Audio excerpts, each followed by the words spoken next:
everyone, welcome to our project. Our project was to make an electronic cricket scoreboard. Our scoreboard will show total run, wicket and over like every other cricket scoreboard. Additionally, it will show a plot of run versus over. Now let me discuss how we made this electronic scoreboard. Firstly, I will discuss about the circuit for showing total run.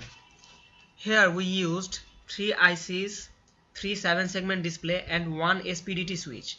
The IC we used here is 4026, which is a decade counter as well as 7-segment display driver.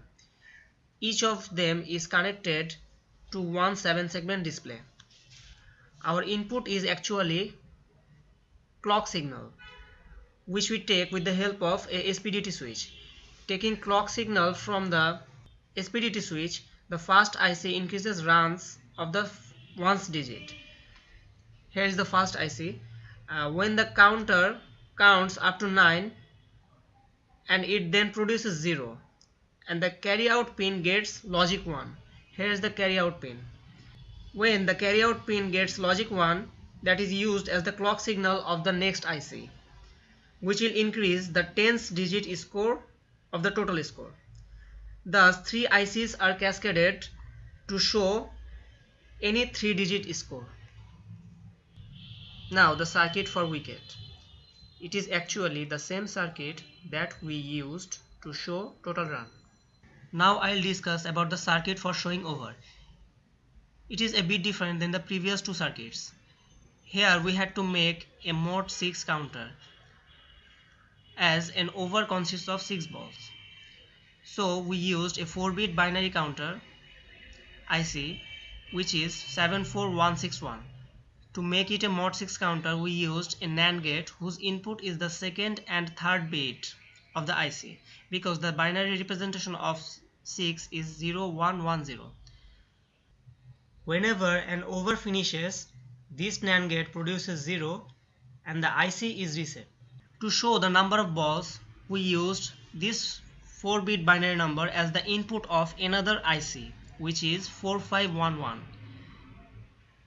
This IC actually acts as the binary to 7-segment display driver IC.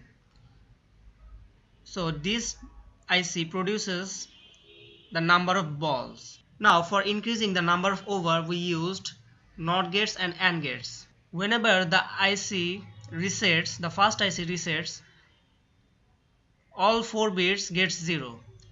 That's why we use the NOT gates and produce 1 with the help of AND gates, and then we pass it to the clock pin of the next IC, and thus the number of over increases. In this way the circuit for over works. Now let's come to the tricky part of the scoreboard, which shows a plot of run versus over. We used a 16x5 LED matrix. That means our circuit can show the plot for a maximum of 15 runs per over. It can show the plot for 5 overs. Now I'll discuss the circuit to run this LED matrix. Here's the circuit. We used 174154 IC, 2 binary counter which is 4516. Here's the first counter and the second counter, and 5 shift register IC which is 74195. So here the first counter IC actually gets clock signal whenever each over ends, and this second IC is used to get clock signal whenever each run is scored. So these 74195 ICs are actually shift register, which acts as the memory unit of this LED plot. This 74154 IC is actually a 4 to 16 decoder. It gets binary signal as input and produces this decimal output. So whenever each over is completed, it produces a clock signal to the corresponding 74195 IC, and the total runs scored on that over is stored in that shift register. With the help of 74154 IC connected to each shift register IC, the runs are shown in the LED matrix. So this is the PCB layout of our circuit for LED matrix.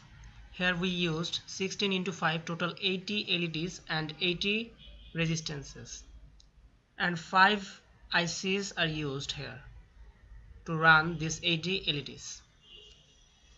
So here is our total circuit, the circuit for run and wicket, over, and the LED matrix.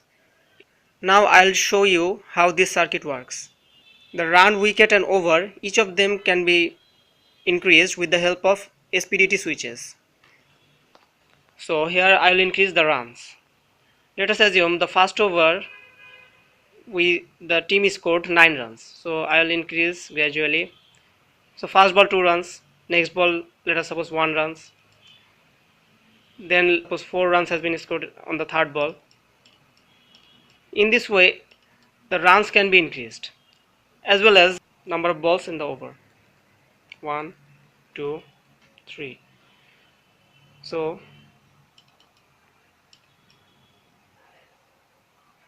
here whenever the over is completed, the LED matrix will show you the number of runs scored in that over. So I said 9 runs. So the 10th LED is off, indicating 9 runs has been scored in this over. Now I'll show another over for you. Let us suppose 12 run has been scored in the second over. So it will count up to 21.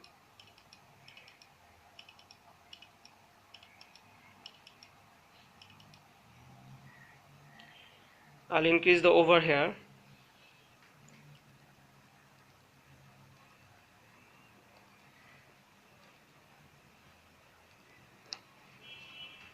So 12. Yes, the 13th LED is off now. In this way we can plot the run versus over. And then let us suppose 10 runs was scored in the third over, 6 in the fourth and 7 in the fifth. These are actually totally random numbers I used as inputs. So in total 44 runs has been scored. By this time 2 wickets fell and a total of 5 overs has been bowled. So this LED matrix is showing the runs per over. If you can observe, in the first column the 10th LED is off, indicating 9 runs has been scored. Similarly, in the second column 13th LED is off, indicating 12 run has been scored. In the third, 11th LED is off. Don't get confused with the fourth one, it is actually a spoiled one. Actually the 10th one is off, rest of all are on. So 10 runs has been scored in the third over. Similarly 6 and 7 runs has been scored in the fourth and fifth over respectively.